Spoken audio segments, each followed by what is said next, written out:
Olá, muito boa tarde. Descobrir o contexto cultural que está na origem de cada obra literária, nomeadamente dos livros da Bíblia, é o melhor meio para compreender a sua mensagem. E é essa a proposta que fazemos a respeito de 3 textos, os que são lidos nas missas do próximo domingo, agora analisados pela irmã Luísa Almendra, professora de Sagrada Escritura da Faculdade de Teologia da Universidade Católica Portuguesa, também por Frei José Nunes, professor na mesma faculdade. Muito boa tarde. Obrigado por estarem neste programa para analisarmos estes textos. E Frei José Nunes, começava por lhe perguntar que tema é proposto para este domingo, o 32º, não é? Também é capaz de haver aí alguma unidade nisto. Não sei. Eu acho que aqui fala-se bastante de sabedoria de vida. O povo diz, viver não custa, o custo é saber viver, não é? E eu acho que no Evangelho, já veremos, fala-se de saber viver e não viver de maneira tonta, inércia, não é? A primeira leitura também fala de que há que buscar uma sabedoria e, mais que buscá-la, acolhê-la, aceitá-la, porque ela nos é dada até, é preciso descobri-la. E, no fundo, a grande sabedoria é, olha, saber viver de maneira harmoniosa consigo, com os outros, com Deus, com a natureza, enfim, saber viver. E para isso não é preciso ir muito à escola. Quer dizer, podemos aprender isso muito dos outros e também do pensar, da meditação. E na segunda leitura, acho que também, que eu acho um texto absolutamente excepcional, esta leitura de Paulo aos Tessalonicenses, é também uma sabedoria de vida, isto é, saber viver o momento da morte de alguém. E de alguém que nos é próximo, neste caso. Não? Portanto, há aqui, acho que há uma unidade nas leituras, independentemente depois de aspectos mais particulares que é saber viver, sabedoria. Vejamos, então, que é Deus que nos dá. Vejamos de que forma é que em cada um desses 3 textos nos é feita essa proposta. Vamos primeiro ouvir o texto do Evangelho que é lido nas missas deste domingo. Naquele tempo, disse Jesus aos seus discípulos a seguinte parábola: O reino dos céus pode comparar-se a 10 virgens que, tomando as suas lâmpadas, foram ao encontro do esposo. 5 eram insensatas e 5 eram prudentes. As insensatas, ao tomarem as suas lâmpadas, não levaram azeite consigo, enquanto as prudentes, com as lâmpadas, levaram azeite nas almotolias. Como o esposo se demorava, começaram todos a dormitar e adormeceram. No meio da noite, ouviu-se um brado. Aí vem o esposo, ide ao seu encontro. Então, as virgens levantaram-se todas e começaram a preparar as lâmpadas. As insensatas disseram às prudentes: Dai-nos do vosso azeite, que as nossas lâmpadas estão a apagar-se. Mas as prudentes responderam: Talvez não chegue para nós e para vós. Ide antes comprá-lo aos vendedores. Mas enquanto foram comprá-lo, chegou o esposo. As que estavam preparadas entraram com ele para o banquete nupcial. E a porta fechou-se. Mais tarde, chegaram também as outras virgens e disseram: Senhor, Senhor, abra-nos a porta. Mas ele respondeu: Em verdade vos digo, não vos conheço. Portanto, vigiai, porque não sabeis o dia nem a hora. Uma parábola com uma conclusão, vigiai porque não sabeis o dia nem a hora, mas, irmã, toda esta história acredito que exija uma contextualização também histórica e cultural para que se possa compreender. Sim, e eu volto de novo à questão da maneira como a parábola é introduzida, como os textos são introduzidos, não é de todo de menosprezar, porque elas é o foco, não é? Orientam para onde a luz se ilumina. E, de facto, continuamos, tal como na semana anterior, o discurso era para os discípulos, continua a ser para os discípulos, Jesus continua a falar para os discípulos. O autor bíblico está num momento em que se está a referir muito ao final dos tempos, Jesus está num discurso, aquilo que se chama o discurso escatológico, em que está a falar dos fins dos tempos e quer dar estas recomendações aos seus discípulos, àqueles que fizeram uma opção por ele, e que ele quer muito que eles acertem o passo, não é? E então é muito interessante que nesta descrição do final dos tempos, ele compara o reino dos céus, não é? Aqui é verdade que nós nos distraímos com estas 10 jovens que tomam as suas candeias para ir ao encontro do noivo, porque o contexto é o também de uma boda, não é? Ir ao encontro do noivo, isto é a cena, reporta-nos a todo o ritual do casamento, em que depois de ter havido todo um diálogo entre os pais do noivo e da noiva, o noivo e a noiva, e o consentimento e os papéis, o assinar dos papéis, enfim, depois, mais tarde, num período seguinte, haveria este cerimonial em que a noiva se deslocava ao encontro do noivo. E o noivo ao encontro da noiva, evidente. Ora, e é neste ritual que o texto se situa. Mas o que é pertinente é que Jesus diz: o reino dos céus assemelha-se a uma festa, não é? Aquilo que era a maior festa, uma das maiores festas populares no judaísmo, era os casamentos. Eram bodas que demoravam dias, não é? Não era... Era bom, é? E esta comparação do reino de Deus a uma festa, não é? Num discurso escatológico, enquanto outros autores, outros textos de Evangelho apontam este contexto final dos tempos à destruição do templo, é muito interessante aqui em Mateus que ela associa a uma festa. E eu sublinho isso. Depois, este contexto de que alguém vai chegar, não é? O esposo é alguém que vai chegar, que tarda em chegar, está quase a chegar e finalmente chega. E o autor demora-se, de facto, aqui neste comportamento do esposo e depois, consequentemente, as jovens ou levam azeite ou não levaram azeite que chegam. E que simbolismo está aí? Todas adormeceram. Também é bom que se sublinhe, sensatas e insensatas todas adormeceram. E o problema não está no adormecer, mas está no quando se acorda, quem está preparado e quem não está preparado, quem tem azeite e quem não tem azeite. Aí é que as coisas tornaram-se, a situação tornou-se mais grave, não é? Quem tem também não está aberto a repartir. Essa é uma leitura que muitas vezes me impressionou, porque como o cristianismo sublinha tanto a partilha, nós chegamos a este texto e vemos nesta parábola que as que têm azeite não partilham do pouco que têm com as que não têm. E dizemos, este texto é pouco cristão. Mas é que há uma coisa, nesta questão de estarmos preparados, não é? Há uma vigilância que o Paulo começou por sublinhar. Há uma responsabilidade de cada um de nós perante a sua própria vida que o outro não lhe pode dar. E isso não é, este texto não é sobre uma questão de partilha ou não partilha da fé. É a responsabilidade que cada um tem perante a sua própria fé e a sua própria existência. E isso não a pode ir pedir a ninguém. E por isso se fecha a porta? Não fecha a porta, mas Jesus diz cuidado, porque podem não chegar a tempo da festa, não é? Podem não chegar a tempo da festa e de poder entrar para a festa, porque esta falta de vigilância pode nos fazer, não é, perder, não é, a perder a festa.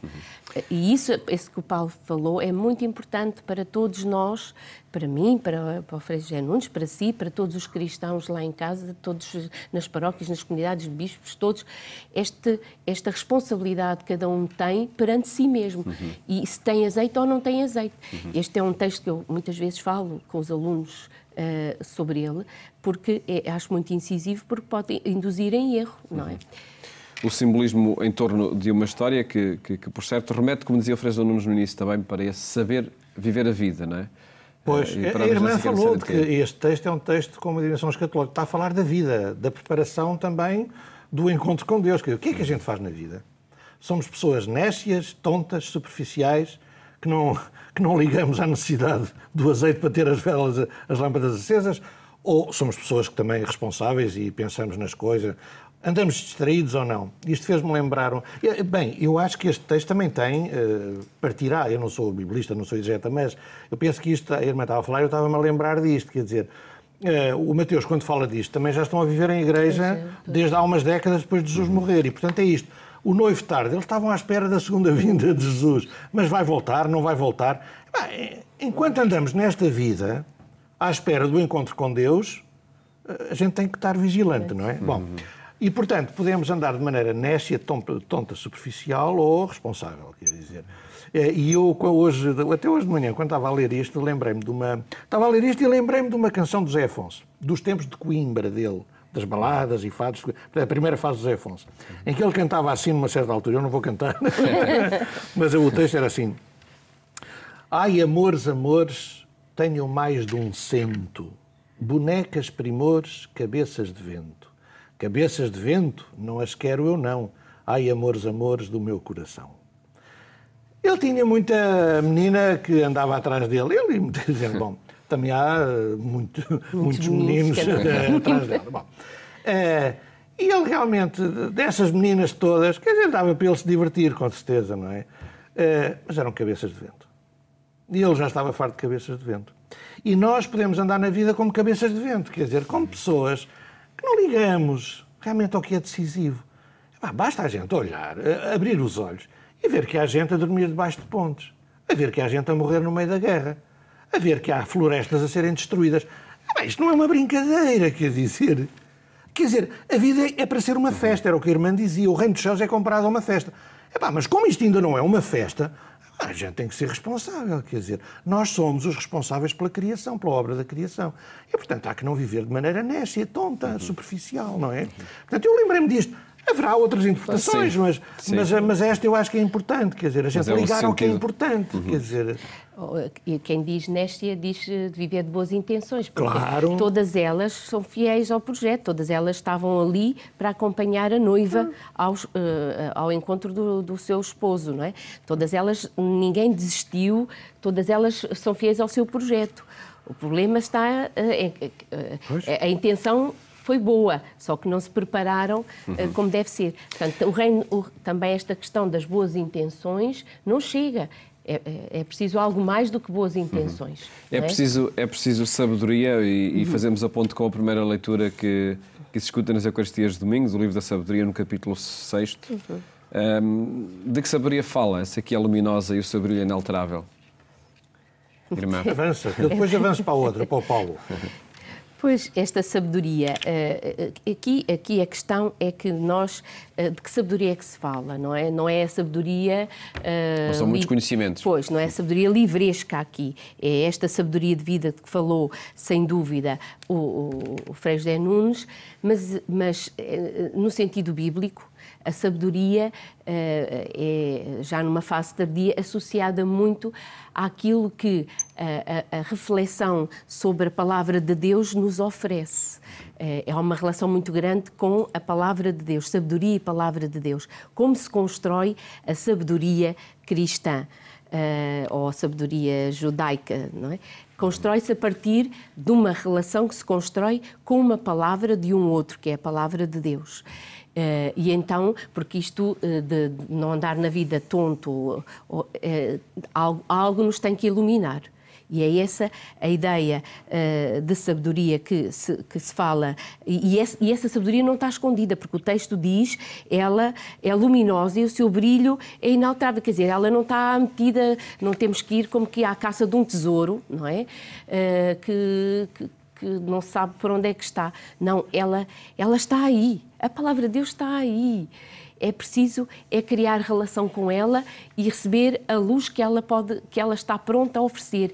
Ela é dom de Deus, em última instância é o que o texto quer dizer. Ela é um dom que Deus dá gratuitamente e que nos ajuda a estar na vida, nos vai ajudando a estar na vida, não de uma maneira tonta, mas de uma maneira responsável, enfim, preparada, não é? No sentido da parábola. Ainda temos tempo, Frei José Nunes, para o seu comentário a esta leitura, a primeira. Eu olho, aqui lia, para além disto que a irmã disse, como um recado também para a missão da Igreja e para os missionários. Neste sentido, eu próprio fiz essa experiência, quer dizer, quando a Igreja vai fazer missão, a primeira nota da missão da Igreja é reconhecer nas pessoas, nos destinatários do anúncio do Evangelho, reconhecer a sabedoria já presente. Quer dizer, essa é a primeira proclamação. É mostrar como a sabedoria, a bondade, a presença de Deus já está nas pessoas, nas culturas, nos costumes, mesmo dos pagãos, dos ateus ou das pessoas que têm outras religiões. E se nós vamos anunciar Jesus e o Evangelho, a primeira coisa é reconhecer que já lá há muita dessa sabedoria aí presente, não é? Porque a sabedoria Deus oferece-a a tudo e todos. E antecipa-se até à nossa comunicação dela, não é? Portanto, eu li assim numa perspectiva, de missionária, digamos assim. Passamos então à análise da segunda leitura, da primeira epístola de São Paulo aos Tessalonicenses, sobre a morte e a ressurreição, o que nos diz São Paulo, o que ele quer dizer à sua comunidade nesse contexto. Eu penso que é importante nós também contextualizarmos que esta comunidade dos Tessalonicenses é uma comunidade muito querida a Paulo, até estas cartas são das primeiras cartas que Paulo escreve. E Paulo é uma comunidade que vive com muita intensidade a sua fé, mas isso não é impedimento para as dúvidas. Precisamente porque vivia com tanta intensidade a sua fé, esta comunidade tem algumas dúvidas e pergunta a Paulo esta questão, então, aqueles que já morreram quando o Senhor vier, então como é que é esta questão do final dos tempos, que se chama a parousia, como é que é os que já morreram e nós, como é que é quando for essa segunda vinda de Jesus? E é neste contexto que Paulo diz, nós não queremos que vocês vivam na ignorância, isto é, sem saber, enfim, a respeito dos defuntos, o que é que vai acontecer. E então ele vai encontrar aqui uma solução, a partir da sua reflexão, como ele perspectiva que isto possa acontecer. E ele diz, de facto, se acreditamos que Jesus morreu e ressuscitou, do mesmo modo levará os que com ele tiverem também, levará com Jesus os que em Jesus tiverem morrido. Não é? Esta parte é muito importante. E então ele vai dar, pronto, primeiro irão os que já morreram, depois os que estão vivos, e todos serão, não é? Levará a todos consigo, ressuscitará a todos consigo. E termina dizendo: consolai-vos uns aos outros com estas palavras, isto é, com esta certeza de que Cristo não deixará de fora ninguém que com ele viveu, que com ele, como ele diz, que com Cristo vivemos, com ele morreremos, com ele ressuscitaremos. Ninguém ficará de fora. Mas é um contexto, de facto, de dúvida que a comunidade tem. Propostas que são feitas no mês de novembro. Sim, onde também se faz os cheios de fundo. Faz, enfim, a memória e homenagem a quem já partiu. Por acaso as pessoas sabem que eu sou dominicano, se não sabem ficam a saber. Nós também, é engraçado, assim como no dia 1 e 2 a Igreja toda faz todos os santos e os cheios de fundos, nós, passado uma semana mais ou menos, os dominicanos, dia 7 e 8 fazemos a mesma coisa, 7 e 8 de novembro. 7 os santos da Ordem, 8 os defuntos da Ordem. Este texto, realmente, um pouco à luz do que a irmã dizia, isto nasce de perguntas. Estes cristãos de Tessalónica, certamente que sabiam muito bem comportar-se quando morria alguém. Para além do sofrimento que tinham os seus costumes, sabiam como fazer os enterros, tinham as suas orações. Mas eles agora interrogam-se como cristãos como viver este momento. E São Paulo diz uma coisa, diz telegraficamente, digamos assim, 3 coisas, que eu acho que são as mais importantes para nós vivermos o momento da morte de alguém em todo o tempo e lugar. Portanto, para nós hoje. Eu, por exemplo, quando celebro algum funeral, alguma missa de corpo presente, é sempre a este texto que eu vou. Então, o que é que São Paulo diz? São 3 coisas telegráficas. Primeiro, não quero que fiquem tristes como os que não têm esperança. Não é não ficar triste. Quando alguém amigo se separa de nós ou familiar, a gente fica triste. Isso até é sinal da nossa amizade. É não ficar triste como os que não têm esperança. É que a tristeza pode desembocar no desespero ou pode abrir uma janela à esperança. Então, nós vivemos a tristeza da separação de alguém, mas com esperança. De onde é que vem essa esperança? Da fé. Cristo morreu e ressuscitou. Também nós morremos para ressuscitar. Terceira coisa, consolai-vos uns aos outros. Quer dizer, o consolo uns dos outros é um programa de vida, sempre. Mas nos momentos de maior crise, somos chamados a efetivar ainda mais esse consolo uns dos outros. Então, viver o momento da morte de alguém com estes 3 princípios, acho que é insuperável. nesse horizonte de ressurreição de que fala o texto. Exatamente. Porque nós acreditamos na ressurreição, da qual não temos provas científicas, nem queremos ter, nem precisamos. Quer dizer, nós sentimos que Deus está vivo em nós, que Jesus ressuscitou, e também não o queremos demonstrar a ninguém. Como não temos provas científicas, não o queremos demonstrar a ninguém. Não temos essa pretensão. Tomara cada um tomar conta de si. Agora, nós temos uma fé inabalável de que esta vida é curta e de que Deus que nos deu a vida é para sermos felizes e, como não conseguimos sê-lo plenamente, dá-nos a vida eterna. Vivendo, irmã, e perguntava-lhe para terminar, vivendo esta novidade da ressurreição, que foi há 2000 anos e continua a ser ao longo da história?